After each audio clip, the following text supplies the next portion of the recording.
really gives me tremendous pleasure to be able to connect with you. Although, in a way, I wish I could be there with you, because, you can't hug a camera. Shlomi was a gentleman who had many years of addiction, and he went through the program, the rehab program at Gateway, did very well.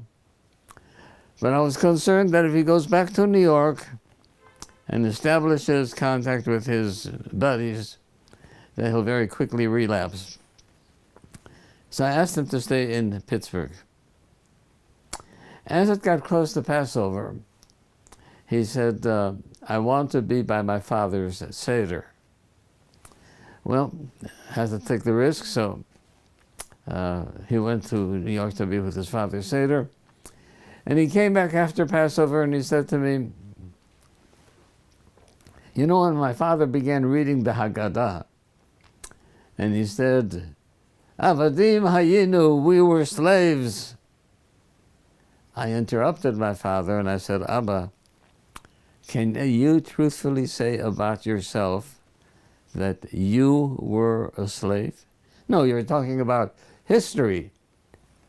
Centuries ago, our ancestors were enslaved in Egypt. But you don't know what it means to be a slave.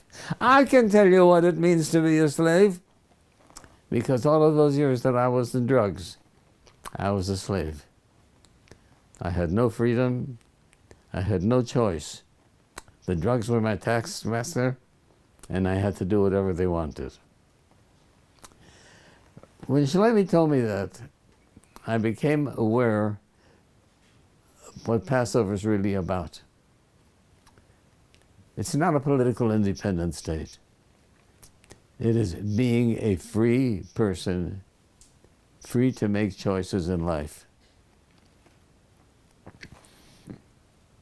We can be slaves to the Pharaoh in Egypt. We can be slaves to any dictator. We can be slaves to any tyrant. We can also be slaves to alcohol, to drugs, to cigarettes, to gambling, to lust, to food, so many things that we are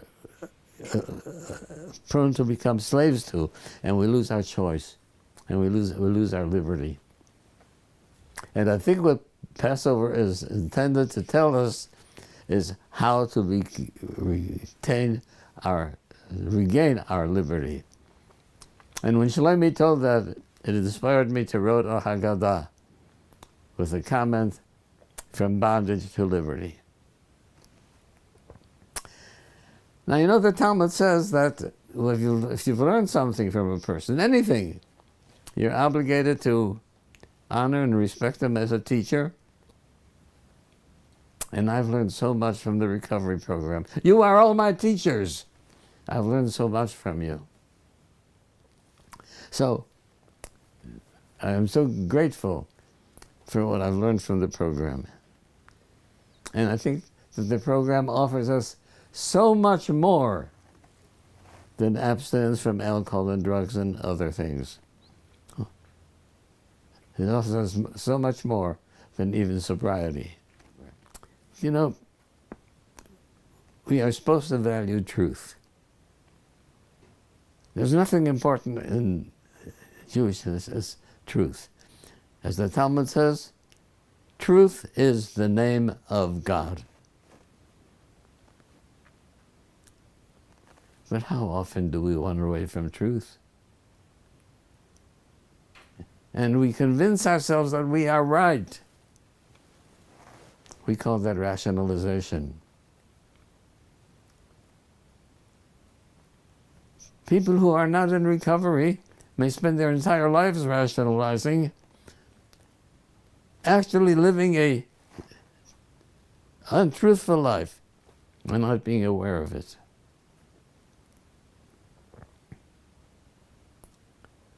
A gentleman who was in recovery for many years said to me, in all of my years of drinking, I never once took a drink unless I decided it was the right thing to do at this moment.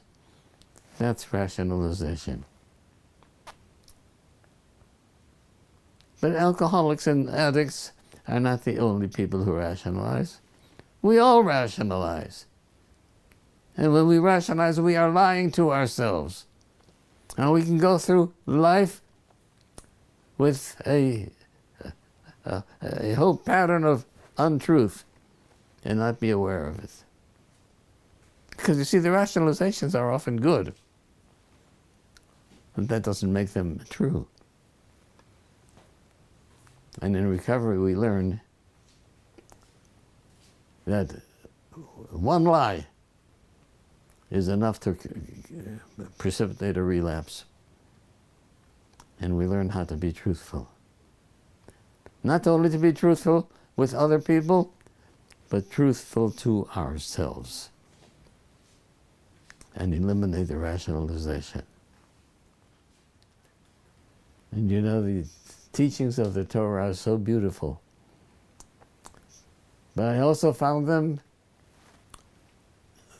in the teachings of the 12 steps. In fact, I've often said that if Bill Wilson were alive today, I'd sue him for plagiarism. He took all the beautiful ideas of Musar and ethics and put them into the 12 steps.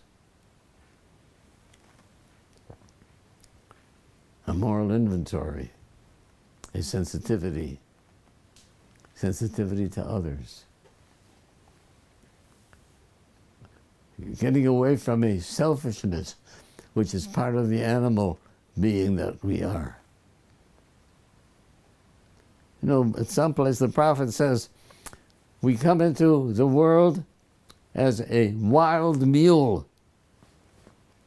Well, maybe that's how we come into it, but we don't have to stay that way. We have the ability to be a mensch, to be a real person, a real human being. And this means consideration of others. We have to overcome our ego drives, not only for sensual gratification, but the drive for power, the drive to control others, which leads to so much misery and so much marital discord when one partner tries to control the other. We can be slaves to many things. If we can't control our anger, then we're slaves to anger. If we can't control our lust, we're slaves to lust.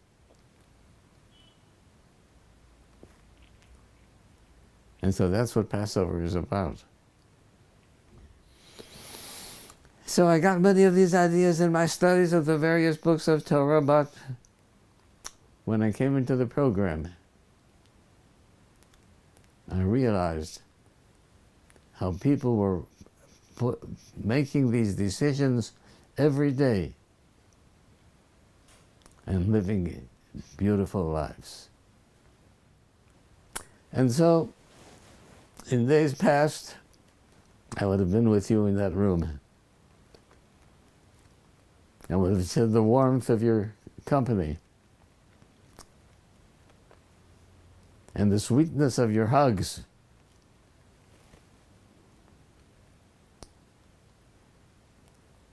And shared with you the hope, strength, and courage which we need in every facet of life, whether or not we are addicted to anything. Hope, strength, and courage is necessary to be a good, true human being. Have I changed because of the 12 steps? Of course. All of the things that we talked about before that I learned from the 12-step programs enabled me to implement so much of what I had learned through Jewish ethics. And the place to get this wonderful knowledge, and the price is tremendous. Where can you get it at such a tremendous admission rate as in the rooms. We have to take every ability to make them accessible. I'm still very disturbed by the fact that there are some synagogues that will not admit an AA meeting. It's a serious mistake. It would be nice to believe that there were no Jewish addicts in history, which is so naive. Do you think that we should consider doing a JRC retreat in Israel sometime soon so you can join us? It's not the same without you. Thank you. Please do. Please do.